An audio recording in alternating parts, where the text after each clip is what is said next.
The wind in the dusty town of Bakura carried quiet whispers. People spoke in low voices about 3 women who got married but never lived past 7 days. No one talked about it openly. No one asked questions because at the center of it all was one man, Idris, rich, handsome, calm. And today he is getting married again, his 4th wife. He was the most eligible man in the land, handsome, wealthy, and admired by all. Every woman dreamed of becoming his wife. Young girls whispered about him in secret, while mothers prayed their daughters would be the lucky ones he chose. To marry Idris was seen as a blessing, a life of comfort, respect, and endless fortune. His first wife, Amina, was found lifeless on the 7th morning of their marriage. The village mourned. His second, Zainab, died of a fever. Exactly 1 week later, the mourning grew quieter.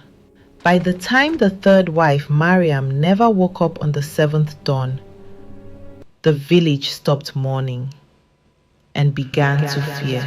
They gave him a name, the husband of the grave. Then Bilkisu arrived. Unlike the others, she didn't come with a heavy dowry of gold or lace, but with a small iron chest and eyes that carried silence. She was the daughter of a herbalist from the rocky hills of Gombe. She had heard the stories. She came prepared. She had mastered the ancient protection verses of her grandmother. She did not come to be a victim. She came to be the architect of her own survival. The village was already whispering that Idris was buying her life with the dowry. During the Wankam Amaria and the painting of the henna, the older women looked at Bilkisu with pity. They whispered behind her back, "She's what a beautiful. Beauty she is. What a waste." What a waste. But Bilkisu said nothing. As the henna darkened her palms, she whispered to herself, This henna will not be washed away by death." The wedding was grand. The compound was decorated with the finest silks.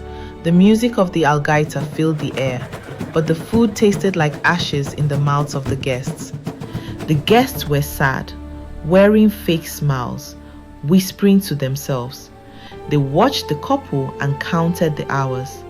They knew the tradition. Why do we pretend to be the happy? feast lasts for days, but for Idris's wives, the clock stops at 7.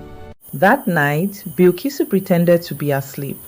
She secretly placed a piece of charcoal under her tongue to stay awake. Idris stood by the window, whispering to the wind in a language that sounded like dry leaves scraping against the stone. For the next 3 days, the house was a palace of silence.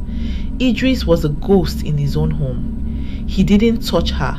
He slept on a mat by the door like a guard or prisoner. Each night, he burned a specific pungent incense that made her head heavy. On the 5th night, with his eyes red, restless, and afraid, huddled in the corner of the room, "Bilkisu, run," he whispered. The air grows cold when the moon is high. I feel a weight on my chest that isn't mine.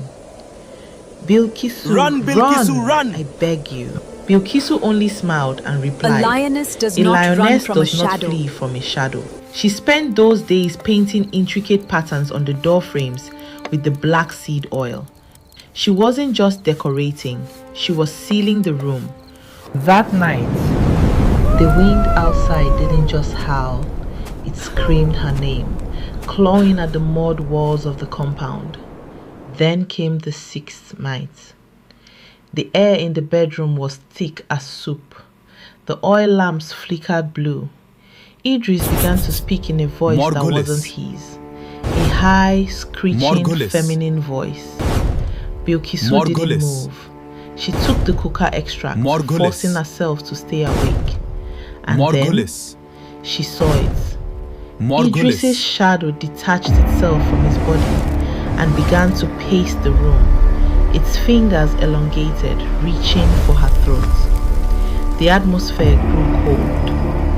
That was when she realized it was not Idris killing his wives. It was something attached to him. On the eve of the 7th day, Idris looked at her with genuine tears in his eyes. I do not want to lose you, he whispered. Run away before the Run sun away rises. before the sun rises. I am not leaving my I home. am not leaving my home, Bilkisu replied firmly. At midnight, the room grew unnaturally dark. A mist began to seep from the corners of the ceiling, forming the shape of a woman with elongated fingers and burning eyes. Idris sat up in bed, his eyes completely black. He didn't look like her husband. He looked like a vessel. He came at her with unnatural strength, his hands cold as ice. You are the fourth, the voice hissed through Idris's lips. And the earth is waiting for you. Bilkisu didn't scream. She opened her iron chest, reached into it and pulled out a handful of salt and crushed iron. She blew them directly into the air. As the dust hit the shadow, it screamed. The entity recoiled, separated from his skin. Bilkisu drove her iron dagger into the ground, pinning the shadow. I am Bilkisu, daughter of the hills, she roared, her voice echoing with authority. This house is closed to you. She grabbed the bowl of water she had prepared, infused with verses of protection and bitter herbs, and poured on Idris. As the spirit lunged, Bilkisu was chanting a prayer of binding. The spirit, a tall woman with hair like smoke, manifested for a split second. She twisted in a silent scream. The spirit let out and shattered into 1,000 sparks of light. And when morning came, the village elders gathered outside Idris's house, expecting to hear the wails of another funeral. But instead, the door opened. Bilkisu stepped out, her head held high, followed by Idris. He looked as though a mountain had been lifted from his shoulders. Bilkisu dragged the cursed wedding mat into the open and set it on fire. The shadow is gone, she said, and if it ever returns, it will meet me waiting. If this story touched you, don't just scroll away. Subscribe and join this family because more stories like this are coming your way.